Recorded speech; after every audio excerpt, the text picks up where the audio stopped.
Hey good people, this is your NI Dom, back with another YouTube reflection. And this is a personal journal for contemplative people looking to think, grow, and have impact in the world. So hey, a mediocre white man. A mediocre white man is my starting point in this short reflection. And you heard me pause because politically that framing makes me uncomfortable based on some political values that I have. So I'm not proud of that starting point.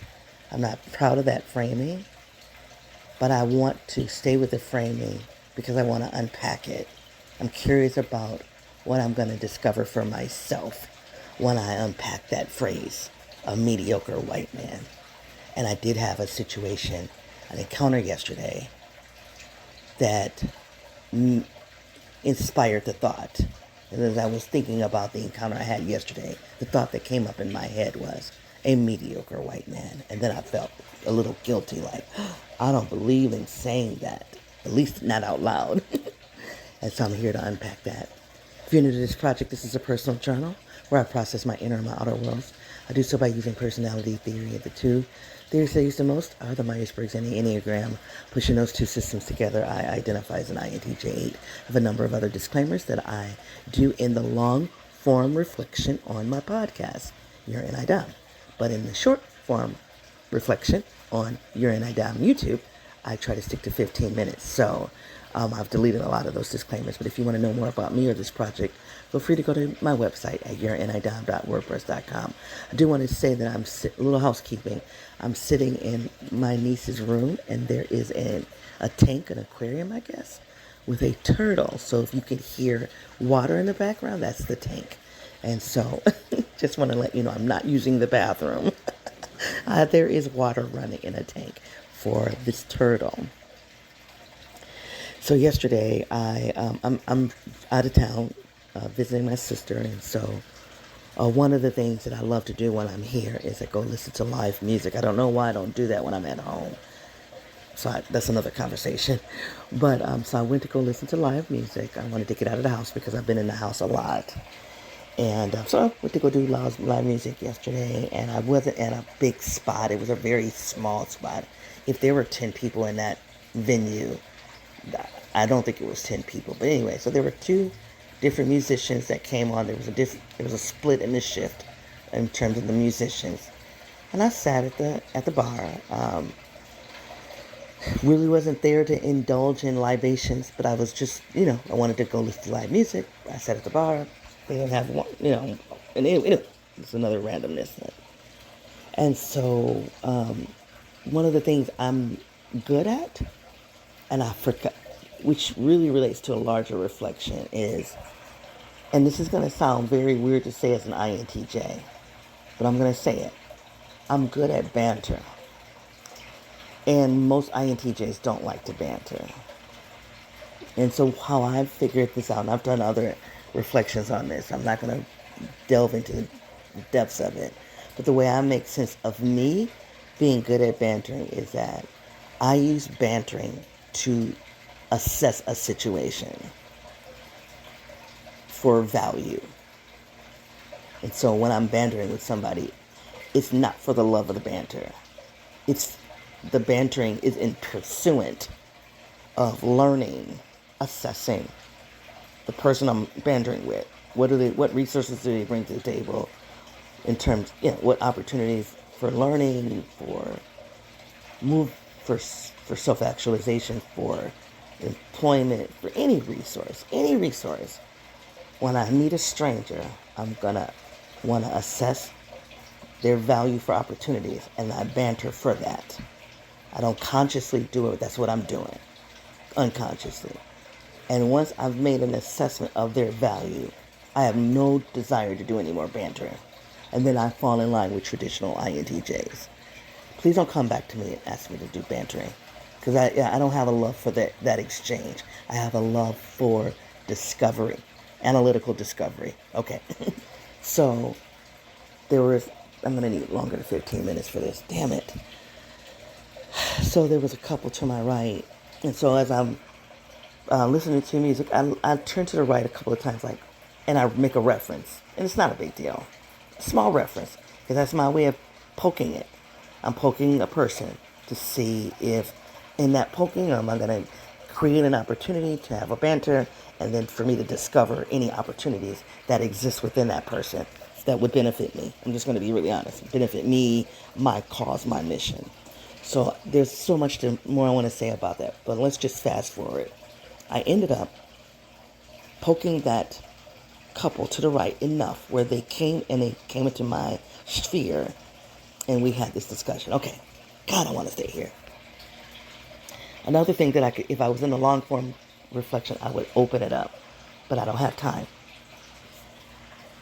But the other thing I want to say is, hold on one second.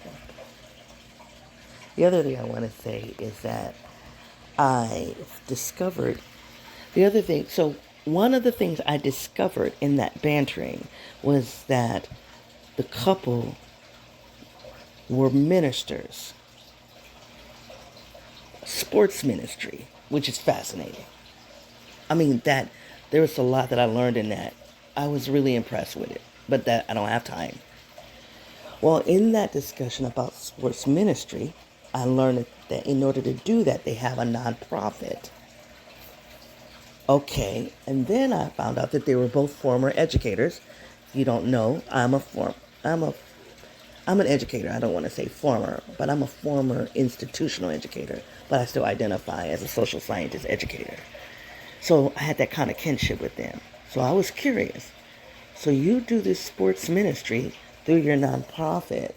What pays your bills? Because you all know that's one of the dilemmas that I've been having, and I've been trying to find different ways to strategize. And I don't have the strategy right. I'm struggling with the strategy, but that's okay. I'm a strategist. Doesn't mean I have the perfect strategy, but I keep going and I calibrate. All right. So again, I'm poking them. I discover they have a nonprofit. So now I'm curious. How do you pay for your bread and butter? How do you eat? How do you live? How do you take care of shelter? And then that's when they said, we do fundraising.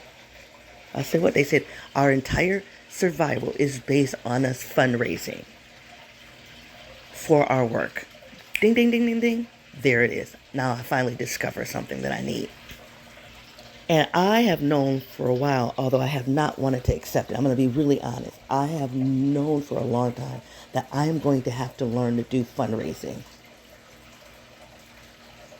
That a key part of my strategy for survival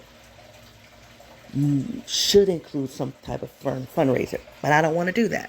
I'm going to be really honest. So in lieu of fundraising, what I have decided to do is to be bivocational. I'm going to work in my industry. I'm going to extract all the benefits from my industry. And then on the side, I'm going to do my business, or quote unquote, my ministry. That is how I have been deciding to move about in this world, for the most part, for well over 10 years, if not 20. 20 years later, it's not working.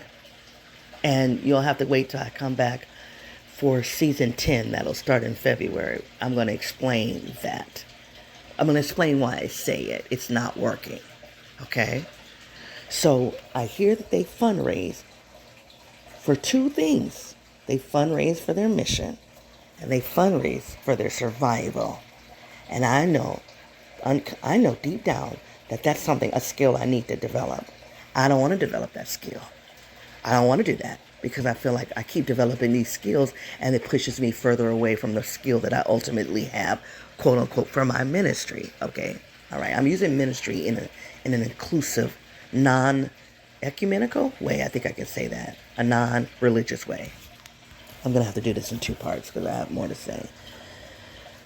So I say to the wife, because she's the person I'm talking to. I said, oh, your husband? She said, my husband is the person who really does the fundraising, but I help out. And as we add to our ministry, anybody who comes on our team must develop that fundraising skill. So everybody we bring to our team must also fundraise. Ding, ding, ding, ding. That is so relevant for what I need. But I don't have that skill. I'm a little bit intimidated by the idea that I have to do that. And it's not that I'm afraid, of approaching people and asking for money. I just don't know how to do it. I don't feel competent. Do you understand what I'm saying? I don't know how to do it. So I said, do you think your husband would want to coach me? I don't have a problem asking for help. Do you think your husband would want to coach me? I'm looking, and she laughs. I said, I'm very serious. All you have to do is say no. But would he be able to coach me and teach me how to do fundraising in my realm of work? To make a long story short, because there is more to this story, she talks to him. He comes over and he joins the conversation. Okay, here's the point that I'm going to try to end with and then do a part 2. He comes over, he starts talking to me, but I really want to say he talks at me. I'm going to come back to that. So him talking, quote unquote, to me, he starts dumping his knowledge about the work of fundraising. And in that dumping, he does talk a little bit about strategy, like the technical aspects of fundraising. And he talks about the psychological aspects of fundraising. And those two things were chef's kiss. Perfect. Now, he didn't say, first I'm going to tell you about the technical aspects of fundraising. Next, I'm going to tell you about the psychological aspects of fundraising. No, he didn't do that. That's just my brain going in that ball of yarn that what he gave me and sorting the colors of the yarn, okay? So as I sort the colors, some colors related to the technical aspects of fundraising, some colors relate to the psychological aspects of fundraising. So those were 2 colors. There were 2 additional colors in there. Another strand of talk, jumbled all together, was about him telling me about how I should run my business / vocation mission ministry. So he's telling me about my business, how I should run my business / my mission. Okay, I'm going to come back to that. And then the other stream of thought was him trying to crack open a door to talk about race, because he was a white man, and to talk about race in a way to resolve a racial dilemma that he had, that he's never been able to resolve. So he was trying to use that conversation with me to resolve a racial dilemma that he had and has never been able to resolve. Okay? Those are the 4 things that he was talking about. And it was roughly a 15-minute conversation. So I'm going to end this part of the reflection, and I'm going to come back and talk about what I'm waking up with as in terms of the mediocre white man, and get inside of that. But in order to do that, I had to set context. But I think this conversation about bantering and about fundraising as a strategy is all it's important for me in the future to document. So hopefully this will benefit anybody out there in the world that's a leader who is also struggling with, who's an INTJ leader, who really is, who understands the value of strategy, but and you're masterminding, you're strategizing for something you're masterminding. That's what masterminding is strategizing. And that fundraising may be a critical part of that mastermind, and you're not excited about it, as I am not excited about that for a number of reasons. My God, I could just strictly talk about fundraising and for 15 minutes, and that would be its own episode. So anyway, I'm going to come back for a part 2. You guys, if this reflection has had any value for you, please give it a heart, thumbs up, like, or a star. If my conversation about fundraising, strategizing, is related to a conversation you've had in the world, please take this link, share it with those participants. If my moving about has caused some randomness in you, I would love to hear that. You can find me on my website at yournidom.wordpress.com, or right here on YouTube, yournidom. You guys, it's been a pleasure hanging out with you. I'm coming back for a part 2. It's been a pleasure hanging out with you. Until I come back, be well. Bye.